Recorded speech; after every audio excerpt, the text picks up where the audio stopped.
बस उस पर विश्वास, उसका भरोसा, उसकी दृढ़ता आपकी चित्त वृत्ति में अगर है,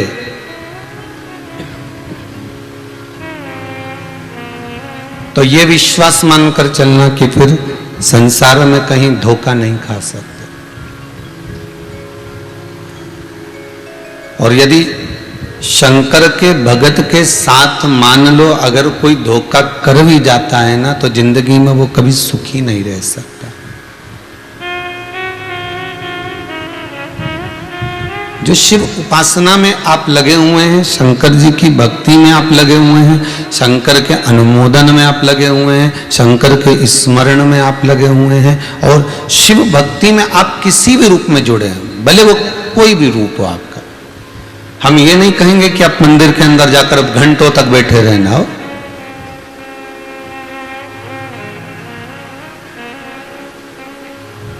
स्कूल के बाहर चाट का ठेला खड़ा रहता है, बोलो सही है कि गलत है? स्कूल के बाहर पानी पतासे की दुकान भी होती है, स्कूल के बाहर कॉपी और किताब की दुकान भी होती है, स्कूल के बाहर बेर, कुरकुरा,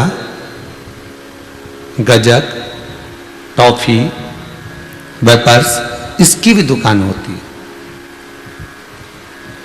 कोई हाथ गाड़ी लेकर भी खड़ा हुआ है स्कूल के बाहर, पर वेपर्स बेच रहा है, कुरकुरा बेच रहा है, टॉफी बेच रहा है, बिस्कुट बेच रहा है। अगर अपन कहें कि ये जो बेच रहा है, अंदर जो पढ़ाई चल रही है, वो पढ़ाई का फल, वो जो अंदर पढ़ाया जा रहा है, क्या बाहर वो दुकान बेचने वाले को मिल जाएगा क्या? अरे बोलो तो नहीं मिलेगा। जितने आस्था पर कथा सुन रहे हो, संपूर्ण विश्व में जो ये गुरु शिव महापुराण की कथा चल रही है, आप हृदय पर हाथ रखकर बोलिएगा, बाहर खड़े हुए व्यक्ति को, कुरकुरा बेचने वाला, गजक बेचने वाला, बिस्कुट बेचने वाला, टॉफी बेचने वाले को जो अंदर पढ़ाया जा रहा है, जो अंदर ज्ञान दिया जा रहा है, वो बाहर प्राप्त नहीं हो सकता, क्योंकि वो बाहर खड़ा हुआ है, वो बाहर से बेच रहा है, वो बाहर से सामग्री दे रहा है। उसी तरह मंदिर में जाकर आप लोटा लेकर बैठ गए, मंदिर में जाकर आप कलश लेकर बैठ गए, मंदिर में जाकर आप दूध चढ़ाने बैठ गए, मंदिर में जाकर जल चढ़ाने बैठ गए, मंदिर में जाकर बेलपत्र चढ़ाने बैठ गए, उससे शिव नहीं मिलेगा। ये तो साधन है परमात्मा तक पहुंचने का। शिव कैसे मिलेगा? शंकर को पाने के लिए आपको कुछ देने की जरूरत नहीं है। शंकर को पाने के लिए तो केवल शंकर की कथा कहती है कि तेरा खुद का तेरे पास कुछ भी नहीं है। जन्म मैंने दिया, मृत्यु मैंने दी, वस्त्र मैंने दिया, आभूषण मैंने दिया, धन दौलत संपदा सत्ता सारा वैभव मैं तुझे देता हूं। तेरा खुद का तेरे पास कुछ नहीं है। तेरा खुद का तो तेरे पास केवल एक अहम है, केवल एक अहंकार मनुष्य का खुद का होता है।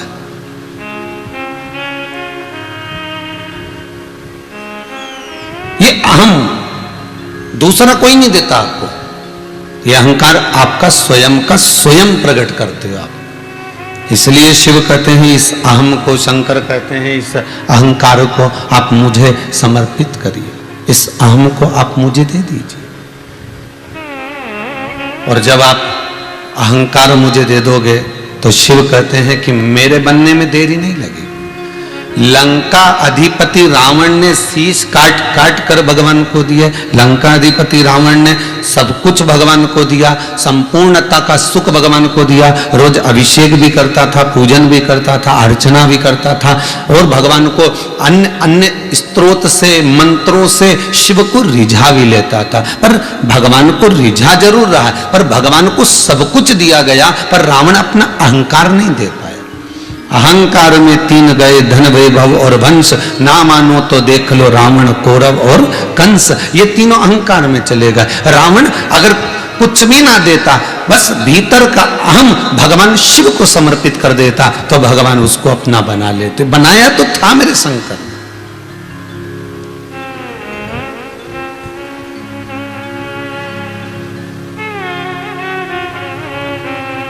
हम परमात्मा को बिसरा सकते हैं पर परमात्मा हमको नहीं बिसरा सकता।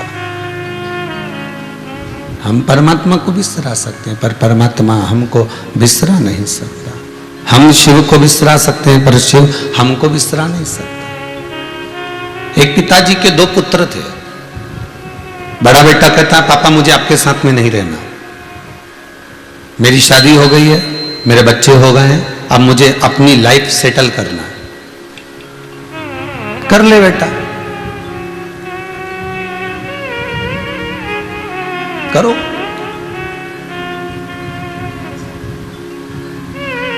पहले एक कथा में कहा था, दुनिया के लोगों के पास में सोफा सेट है, हाफ सेट है, फुल सेट है, हीरे का सेट है, सोने का सेट है, डिनर सेट है, हाफ सेट है, चांदी का सेट है, पन्ना का सेट है, बस आदमी अपसेट है। सेट बहुत सारे जोड़कर रखे पर वो सेट से सुख तो मिले आपको।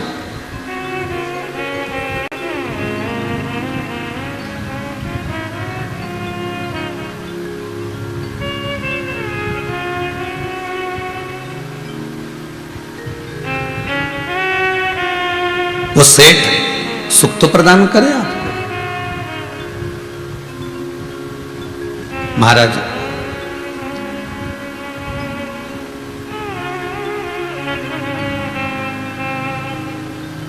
पिता के दो पुत्र, एक पुत्र कह रहा है पिताजी मुझे अपनी लाइफ सेटल करना है, मुझे आपके साथ में नहीं रहना, मैं आपके साथ में नहीं रह सकता। ठीक है, क्या करना चाहते हो आप, मेरा हिस्सा दे दीजिए और मैं जाना चाहता हूं। पिताजी ने जायदाद के 3 हिस्से कर दिए महाराज।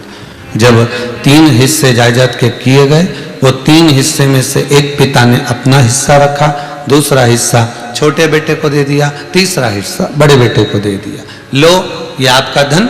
बेटा गया बाजार में जाकर मार्केट में, कहा कि मुझे ये जमीन, मुझे ये प्रॉपर्टी बेचना है, बिक गई। 12 लाख में वो प्रॉपर्टी बिकी। 12 लाख रुपए वो लेकर चला भी गया और 12 लाख रुपए वो लेकर गया। उसके 3 मित्र बन गए। पहले भी कहा था, ताली प्रशंसा करने वाले, थाली होटल में खिलाने वाले, प्याली मैं खाने में ले जाकर पिलाने वाले। ये 3 मित्र व्यक्ति के जीवन को बर्बाद कर देते। संसार सागर में, इस मृत्यु लोक में आपको अच्छी राय देने वाले बहुत कम मिलेंगे, और जो अच्छी राय देगा ना वो आपको अच्छा नहीं लगेगा, ये पक्का है।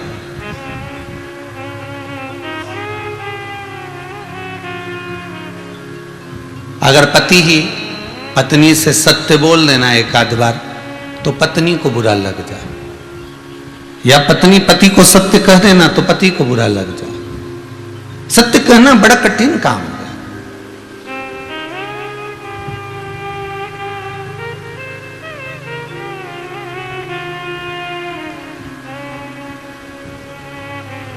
सत्य कहना बहुत कठिन है, बहुत कठिन। जब पति अपनी पत्नी से सत्य नहीं कह पाता तब वो फिर घुमा फिरा कर कहता है। जैसे एक भगोनी में एक पत्नी ने आलू रखा उबलने के लिए और आलू पका रही थी। पति आ गया रसोई घर में, क्यों ये क्या कर रही हो? आलू रखा है पर पक नहीं रहा। कम से कम 15 से 20 मिनट हो गए परंतु वो आलू पक नहीं रहा। मैं करछी से उसको हिला रही हूँ, पलट रही हूँ। इतने में पति ने कह दिया, काय को ऐसा काम कर रही है, गैस भले बंद कर दे और आलू से थोड़ी देर बात करना चालू कर दे, पक जाएगा। आलू से थोड़ी सी देर बात करना चालू कर दे, पक जाएगा। पत्नी बोली, फिर से बोलना जरा, मतलब तुम मुझसे बात कर करके पक गए। अब पति डायरेक्ट तो नहीं कह सकता कि मैं पक चुका, तो वो इतना तो कह सकता है ना कि आलू से बात कर, आलू पक जाएगा। अब उतने में उसको समझ में आ जाना चाहिए कि भाई मैं ज्यादा बोलती हूँ, ज्यादा हो सकता है कि मेरे शब्दों के तीर चलते हो, या हो सकता है कि मेरे शब्द कुछ अपशब्द निकल जाते हो जिससे इसके हृदय को क्षति पहुंचती हो, हृदय को घात पहुंचता हो, हृदय को लगता हो।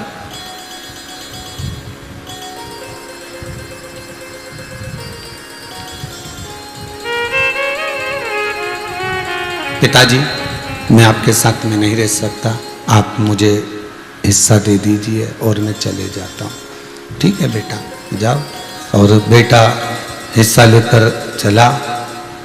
मित्रों ने बर्बाद कर दिया उसको, बर्बाद।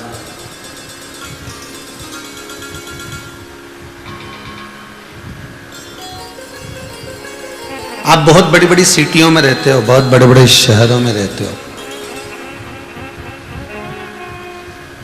इतने बड़े बड़े शहरों में आप निवास कर रहे हो कि फैक्ट्री से घर जाना या जिस जगह पर नौकरी कर रहे हो वहां से ऑफिस से घर जाने में कम से कम तुमको 1.5-2 घंटे लग जाते, सुबह भी और शाम को।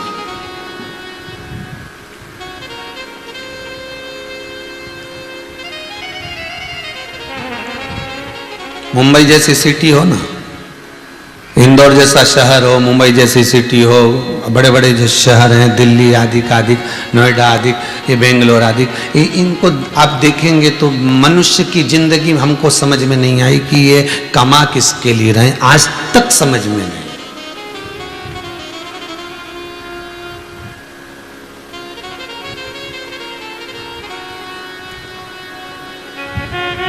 आज तक समझ में नहीं आया कि कमा किसके लिए रहे।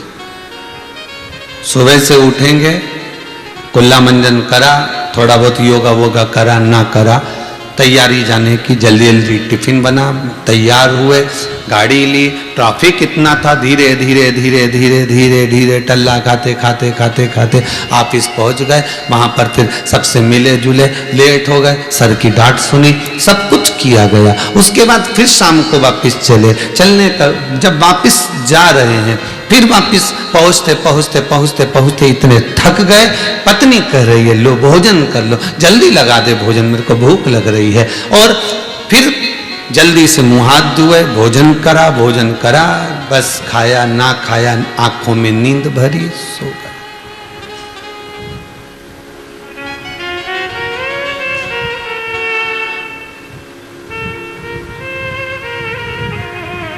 इस कोरोना महामारी ने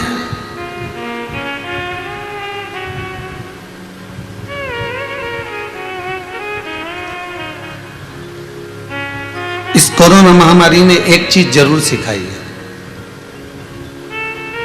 कि चिड़िया, पक्षी अपना घोंसला कभी नहीं छोड़ता, चाहे कहीं पर भी भ्रमण कर ले, कहीं पर भी घूम ले, कितनी भी जगह चले जाए, पर वो अपना घोंसला नहीं छोड़ता। इस कोरोना महामारी ने एक एक व्यक्ति को ये सिखा दिया कि जिस गांव में तुम रहते हो, जिस नगर में तुम रहते हो, जिस शहर में तुम रहते हो, जिस जगह के तुम निवासी हो, वहां पर अपना एक घोंसला बनाकर जरूर रखना, क्योंकि जीवन का कोई ठिकाना नहीं। आज ये बीमारी आई, महामारी आई, तो हम लौटकर वापस चले तो गए। और बहुओं से निवेदन है, सास से, परिवार से, कुटुंब से, रिश्तेदारों से बनाकर चलना। कोरोना महामारी में आधी बहुएं तो टेंशन में पड़ गई, वापिस जाऊंगी गांव में, सास से झगड़ा करके बड़ी मुश्किल से तो मुंबई आई थी, बड़ी मुश्किल से तो मैं पुणे आई थी, बड़ी मुश्किल से तो मैं बेंगलोर आई थी, और वापिस वहां जाऊंगी, अब मुंह क्या दिखाऊंगी, अब वो बोलेंगे क्या, सास क्या कहेगी, ताना देगी। पर जो समझदार है वो कभी ताना नहीं देता, वो कभी नहीं कहता कि क्यों आई, वो तो बहुत अच्छा करा बेटा, वहां पर ऐसा हो रहा था तो अच्छा करा तू यहां आ गई, वो प्रेम की वाणी कहेगा।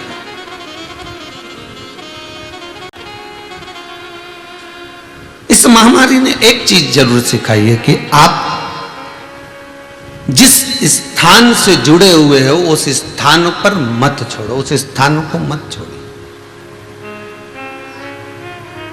हमको भी कई लोगों ने कहा, गर्ग जी, हमको भी कई लोग कहे, कुशवाहा जी, कई लोग बोलते रहे, महाराज जी आप ये इतना बड़ा यहाँ पर गौशाला, यहाँ वृद्धाश्रम, यहाँ कुबेरेश्वर धाम निर्माण कर रहे हो, इससे तो वृंदावन में जाते, काशी में जाते, उज्जैनी जाते, ओमकारेश्वर जाते, हरिद्वार जाते, इतना रुपया यहाँ लगाया जंगल के अंदर, रोड से भी इतनी दूर, कौन आएगा कौन जाएगा, वहाँ लगाते तो कम से कम बड़ा सारा भवन बनाते, कहीं एसी के कमरे बना देते तो 2-2, 4-4 हजार रुपये रोज का आता, और बढ़िया मालूम पड़े मंदिर भी चलता और लोग भी आते रहते और दान भी मिलता रहता। बनाना था तो वहां बनाना था, यहां जंगल में क्यों बनाया?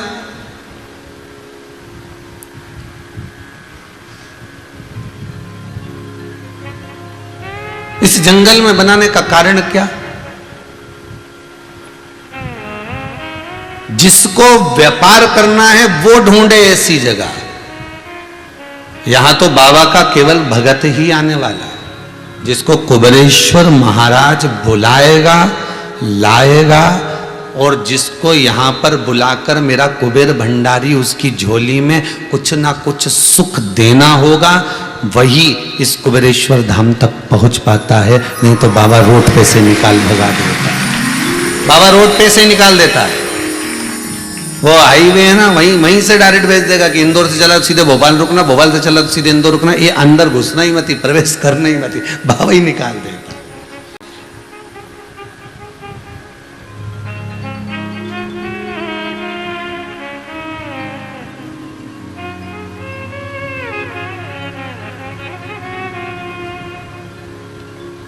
उसके सिवा कौन है?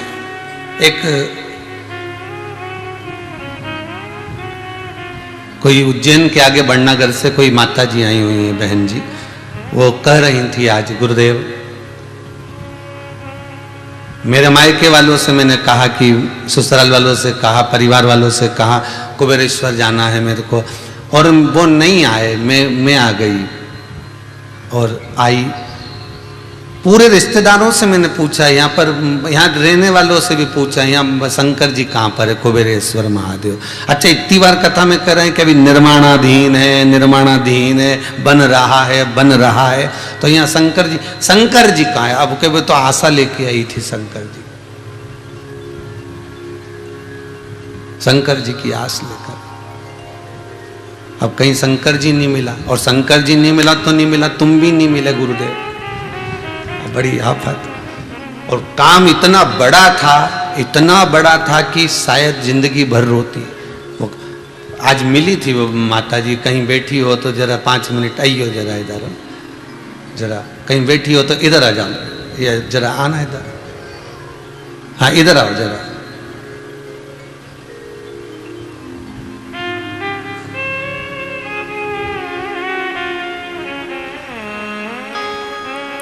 रो मती, बस आओ, बाबा की हमें बाबा ने बुलाया, इससे बढ़कर कोई सुख नहीं है। आप वैसे तो यहाँ पर किसी का आना भी अलाउ नहीं है कोरोना महामारी में। एक जरा माइक दीजिएगा, रोइए नहीं, बताओ बाबा की कृपा कितनी हुई है आप पर, देखो, लीजिए माइक, बोलो तो सही, हुआ क्या ये बताओ। आप यहाँ पर आई थी तो ना बाबा मिले ना हम मिले, फिर कौन मिला आपको, जरा बताइएगा। आपने बोला कि कंकर में शंकर है, तो मैंने उनको ही पूछा, मैंने कहा कि बस आप मेरा काम कर दो। कंकर कहाँ से ले गई थी? वो ये शामी के पेड़ के नीचे से, यहीं से उठा के ले गई? बहुत बढ़िया, मतलब भोलेनाथ को पकड़ के ही ले गई, पक्का है। बाबा ने काम कर दिया ना आपका, सुख मिल गया ना, बस जो काम के लिए ले गई थी वो बाबा को वापस भेजा कि नहीं भेजा? भेज दिया ना, 3रे महीने में वापस भी भेजा। 3 महीने में वापस भेज दिया, बस तो फिर अब जाके बैठ जाओ भाई। यही बाबा की कृपा, यही कृपा क्या होती है, करुणा क्या होती है, उसका चित्त वृत्ति आपका अगर बाबा से लगा हुआ है, शिव के चरणों में आपका यदि ध्यान लगा हुआ है। हम कहते कई बार कि इस भूमि पर जो आया है वो 3 महीने में वापिस आया है, ये भूमि का प्रताप है। अब हमसे लोग कहें कि आपको बनाना था हरिद्वार में, आपको बनाना था काशी में, आपको बनाना था उज्जैनी में, आपको बनाना था वहां, पर बाबा को अगर यहाँ बैठना होगा, मेरे कुबेर भंडारी को यहाँ बैठना होगा, कुबेरेश्वर धाम को, भले वो यहाँ नहीं बैठा, पर उसका ये जो ब्राह्मण या अनुष्ठान करते हैं, ब्राह्मण या पूजन करते हैं, यज्ञ करते हैं, श्री शिवाय नमस्तुभ्यम का जाप करते हैं, स्मरण करते रहते हैं, भजन करते रहते हैं, आप लोग भी अपने दिल से बाबा का जो नाम जपते रहते हो, तो कुछ तो भूमि का प्रताप है।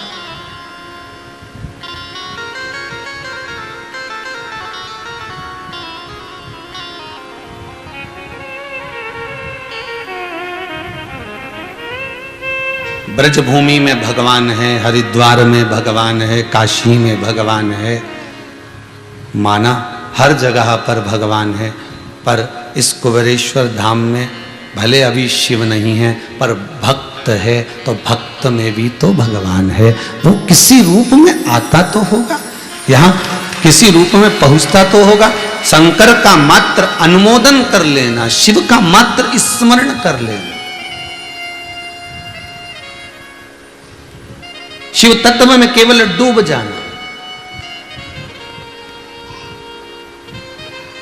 ये हमारे जजमान गर्ग परिवार में, हमारे भाभी जी को गर्ग परिवार में से कहेंगे श्रीमती पूनम जी गर्ग को बहुत बड़े रोग भी बहुत बड़ा, और रोग के साथ में इतने बड़े रोग से ग्रसित होने के बाद में बीच में पड़ गया वो कोरोना, और कोरोना की बीमारी भी पड़ गई, और इतना भारी रोग इनके शरीर में, ऊपर से वह कोरोना हो गया। कोरोना के साथ में और भी परेशानियां ज्यादा हो गई। अब विचार करिएगा, इतनी बड़ी बीमारी, ऊपर से वो कोरोना चढ़ जाना, ऊपर से शुगर ने बीपी न कहीं कुछ न कुछ चलते ही रहना, और उतने कोरोना जैसी महामारी से बड़े रोग में पड़ने के बाद भी निकल कर बस एक लक्ष्य था इनके भीतर, अपने पति से जो कहा इन्होंने, कहे गर्ग जी कि हमको अगर शंकर से जोड़ी है तो हमारी धर्म पत्नी जोड़ी है। वो कहे कि उसने कहा कि अगर आज मुझे भी बचाकर अगर लाएगा, शिव पुराण अगर उसको कराना है, तो भले वो कैंसर जैसा रोग हो गया, उसके ऊपर कोरोना हो गया, उसके ऊपर ये हो गया, पर बचाकर शिव महापुराण की कथा अगर कोई सुना सकता है तो वही सुना सकता है जिसके हाथ में काल अधिपति का काल भरा।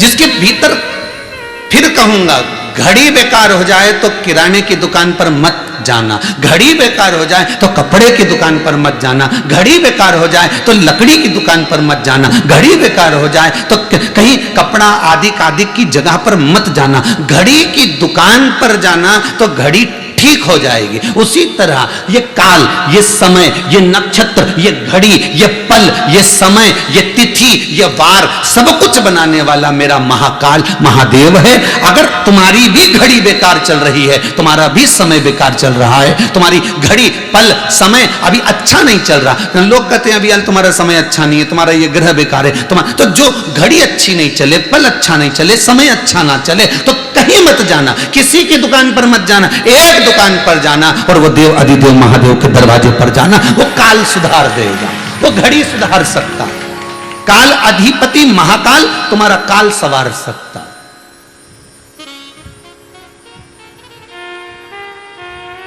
किराने वाला नहीं सुधारेगा, कपड़े वाला नहीं सुधारेगा। तुम सोचो कि कोई तुम्हारी घड़ी पल समय सुधार दे, ना ना ना ना, कोई ना सुधारेगा। सुधारने वाला एक है, जिसने घड़ी बनाई है, जिसने सही साठ बनाई है, और जिसने बनाया वही सवार। जिस कंपनी का माल है उसी कंपनी में भेजो ना दादा। हमारे यहाँ तो CFL का बल्ब खराब हो जाता है आश्रम में, तो उस पर तारीख लिखी रहती है, हम तुरंत के बंटी जरा देख तो रहे, यार CFL का बल्ब क्यों बेकार हो गया, तो बंटी के गुरुदेव वहाँ में तारीख लिखी है पर उससे पहले बेकार हो गया। तो हमने कहा कौन लाया था, तो क्या आकाश लाया था, आकाश को पकड़ा, क्यों रही बल्ब कहाँ से लाया, तो क्या वहाँ से लाया, तो क्या किसने दिलाया, तो क्या नंदलाल भैया ने, तो क्या नंदलाल के पकड़ो, नंदलाल जी के पकड़ा, तो कि बल्ब कहाँ से आया, तो उसकी दुकान से आया, तो कि ये कंपनी का माल वापस कंपनी में भेजो, तारीख से पहले क्यों बेकार हो गया। तो तुम भी तो कह सकते हो,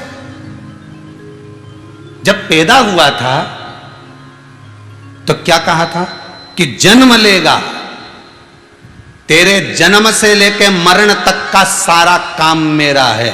तो ये बल्ब बीच में गड़बड़ कैसे हो रहा है, ये व्यापार क्यों नहीं चल रहा, ये शरीर क्यों गड़बड़ हो रही है, बल्ब ये बुझ बुझ क्यों कर रही है, ये थोड़ी देर जले, चमकने के बाद फिर बंद हो जाए, फिर चमके, फिर बंद, तो आखिर थोड़ी देर व्यापार अच्छा चले फिर डाउन, फिर तेज, फिर डाउन, शरीर थोड़ी देर अच्छा रहे, फिर गड़बड़ हो जाए, फिर तो ये बल्ब जो गड़बड़ हो रहा है ना, तो कंपनी का माल कंपनी में भेजो। तुम किसी के पास भी भेजोगे वो सुधरने वाला नहीं है, तो कंपनी का माल कंपनी में भेजो। अर्थात जिस परमात्मा ने तुमको जन्म दिया, माता के गर्भ में उल्टे लटके हुए थे, दोनों मुष्टिकाएं बंद थी, प्रार्थना करी थी कि मुझे माता के गर्भ से बाहर निकाल दे, मैं भजन करूंगा, भजन करूंगा, भजन करूंगा। तो भगवान ने भी कहा इसको सही साइड लगा के रखोगे, मतलब भजन में लगा के रखोगे तो बल्ब सही चलेगा, पर बार बार तुम्हारा बल्ब लाइट चली जाए, अचानक उड़ जाए तो गड़बड़ तो होगा। करना था भजन, कर गए भोजन। भगवान भी कहे वोल्टेज तेज हो गया ना, उड़ गया। ये में कंपनी का कोई दोष नहीं है, दोस्त तुम्हारा है। इसमें वो इतना बड़ा डब्बा आता है, क्या बोलते हैं उसको, वोल्टेज सही करने वाला, क्या रे भदौरिया जी, क्या बोले, हाँ स्टेबलाइजर, वो लगा लो बस। तो स्टेबलाइजर क्या है, ये शिव पुराण। अभी तुम जितने लोग कहीं घूमने जाते होगे ना, जितने आस्था चैनल पर सुन रहे हो, जितने मोबाइल पर सुन रहे हो, फेसबुक यूट्यूब पर सुन रहे हो, बहुत अच्छे से सुनना। जितनी जगह तुम घूमने जाते होगे, बड़ा सा स्पीड ब्रेकर आता होगा। बोलो स्पीड ब्रेकर आता कि नहीं आता? स्पीड ब्रेकर काहे के लिए बनाया गया? कि तुम्हारी गाड़ी बहुत स्पीड में चल रही है, तो ये ब्रेकर को देखकर, स्पीड ब्रेकर को देखकर थोड़ा सा स्लो कर लीजिए। स्लो नहीं करोगे गाड़ी उचक जाएगी, एक्सीडेंट हो जाएगा, कहीं कोने में जाकर पड़े रहोगे। स्पीड ब्रेकर बनाया गया। उसी तरह ये संसार सागर में मंदिर, देवालय, तीर्थ, व्रत, पुराण, शास्त्र और गुरुजन क्यों बनाए गए? उसका कारण है कि ये स्पीड ब्रेकर है। गुरु जी को देख लो, प्रणाम करने के बहाने थोड़ी स्पीड डाउन कर लो। गुरु जी को देखोगे तो लगेगा हाँ अब थोड़ा ठीक है, अब बहुत आगे बढ़ लिया, थोड़ा समय गुरु जी के चरणों में बैठना। भगवान को देखोगे तो फिर स्पीड ब्रेकर को देख लिया, थोड़ा डाउन कर लो, थोड़ा सा डाउन करना पड़ेगा। ये चलती हुई जो स्पीड है तुम्हारी, इसको डाउन करो। अहंकार, काम, लोभ, आसक्ति, वासना, तृष्णा, ये बहुत तेज चलता, बहुत तेज।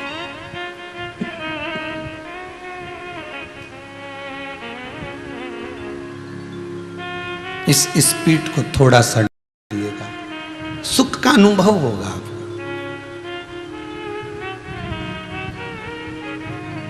और वो सुख, वो आनंद जीवन का सर्वाधिक सुख होगा, सर्वाधिक सुख।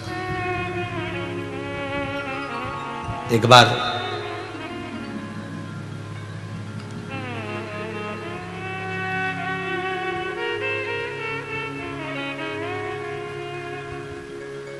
बेटे ने कहा मुझे मेरा हिस्सा दे दीजिए।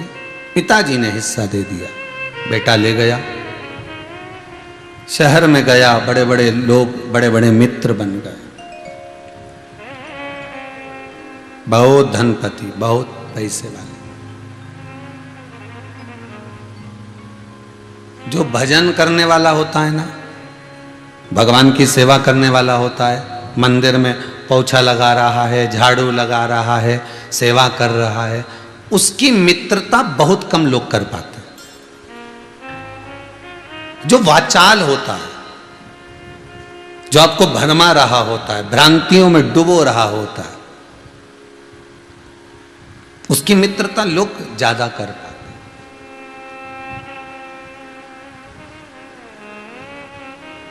उसकी मित्रता लोग ज्यादा करते हैं। अब बहुत मित्र बन गए, सब बर्बाद कर दिया। जो धन लेकर गए थे सब उजाड़ दिया, थोड़े ही समय में उजड़ गया। कितनी प्रार्थना कर कर लाया था, पिताजी मुझे अलग रहना है, मेरी लाइफ सेटल करना है। अच्छा, लाइफ सेटल करना था कि मेंटल करना थी, वे तो वो जानता है। ले गया, बर्बाद हो गया। और बर्बाद हुआ तो हुआ, सब नष्ट कर लिया, सब। मित्र से कहा मेरे पास कुछ भी नहीं बचा, मेरा मकान तक नहीं है, मेरा घर तक नहीं, अब मुझे मेरे गांव तक जाना है, पर मैं जानता हूं कि मेरे पिताजी मुझे जूता मारकर भगा देंगे, मेरा भाई भी मुझे उंगली उठाएगा, गालियां देगा, अपशब्द कहेगा और भगा देगा। पर जाऊं तो आखिरी में जाऊं कहां? कुछ खाने के लिए बचा नहीं है। तो मेरा मन है कि अब मैं अपने गांव वापस जाना चाहता हूं। ठीक है, थोड़ा सा पैसा दे दो रिजर्वेशन का, टिकट का। नहीं, हम नहीं दे सकते, हमारे पास नहीं है। मना कर दिया, नहीं दिया। पैदल चला, पैदल, जैसे कोरोना महामारी में लोग जा रहे थे ना, पैदल पैदल चला।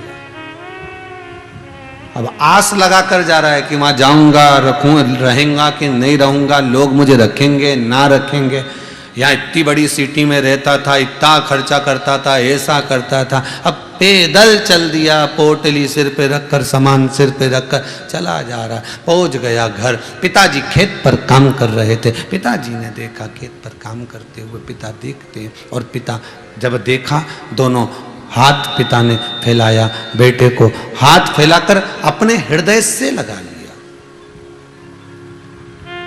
अपने हृदय से। बेटा रो पड़ा, खूब खूब रोया।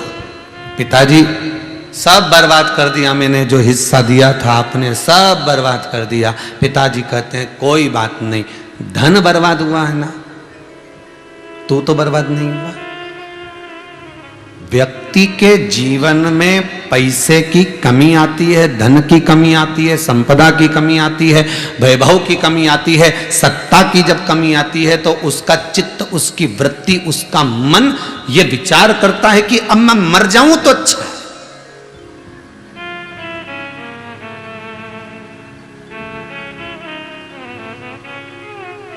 मर जाओ, कौन मना कर रहा है कि मत मरो?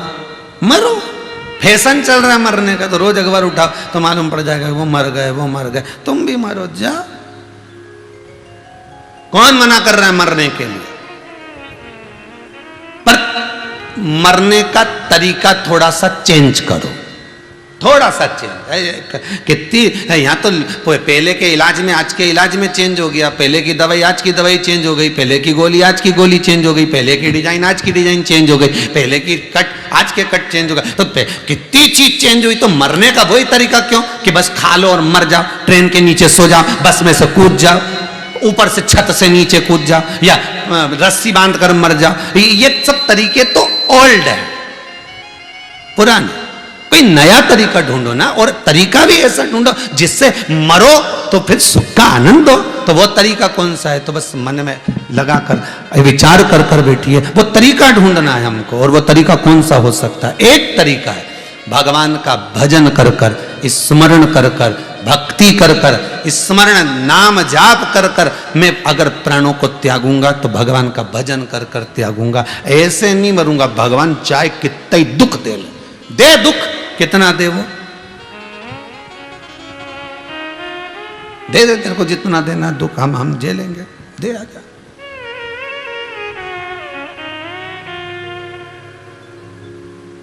दुख में रोना सबको आता है, बोला आता है कि नहीं आता? सबको।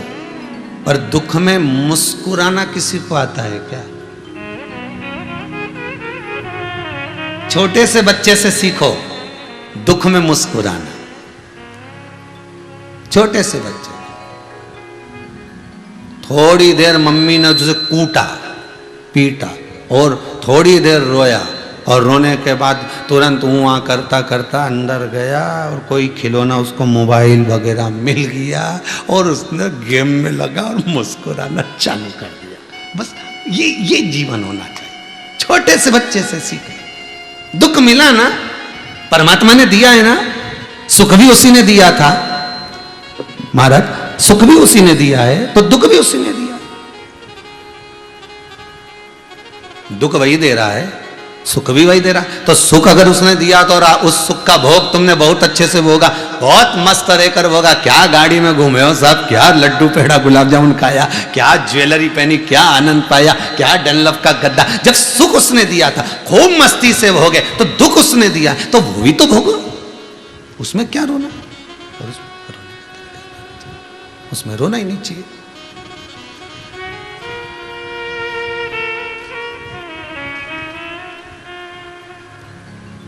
देने वाला वो है।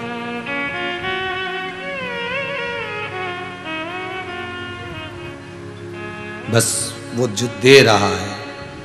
आज बुध प्रदोष का दिन है। इस कथा को अपने जीवन में उतारने का प्रयास करना, और प्रयास ये करना कि ये कथा आपकी जिंदगी को संवार दे। भटकने का रास्ता नहीं पकड़ना हमको।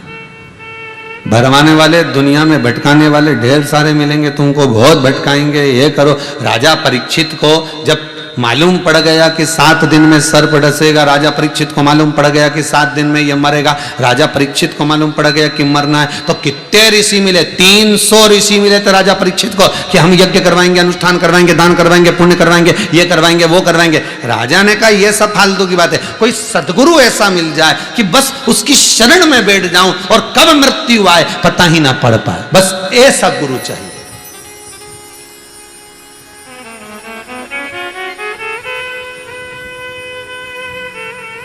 गुरु भी हो तो ऐसा हो जो सतमार्गी हो।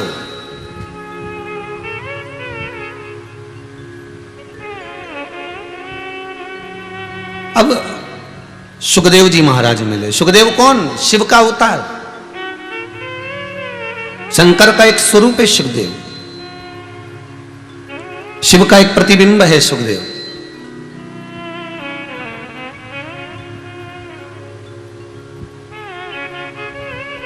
शंकर का एक प्रतिबिंब है सुखदेव, वो सुखदेव जी महाराज। और कहा राजन, मेरे पास में ना तो कोई मंत्र है, मेरे पास में ना कोई साधन है, मेरे पास में तो केवल एक चीज है, ये कथा में सुना देता हूं आपको, आप सुन लो। हो सकता है अगर आपकी चित्त वृत्ति परमात्मा में रम गई तो दुख तो नहीं होगा। अब जितने मिले थे वो सब कह रहे थे राजन हम तुम्हें बचा लेंगे, पर ये कह रहा है कि मैं तुम्हें बचाऊंगा नहीं, ये कह रहा हूं कि मरना तो पड़ेगा पर दुख नहीं होगा, तकलीफ नहीं होगी, कष्ट नहीं होगा। इतना विश्वास रखता हूं। शंकर का भजन करने वाला व्यक्ति शिव का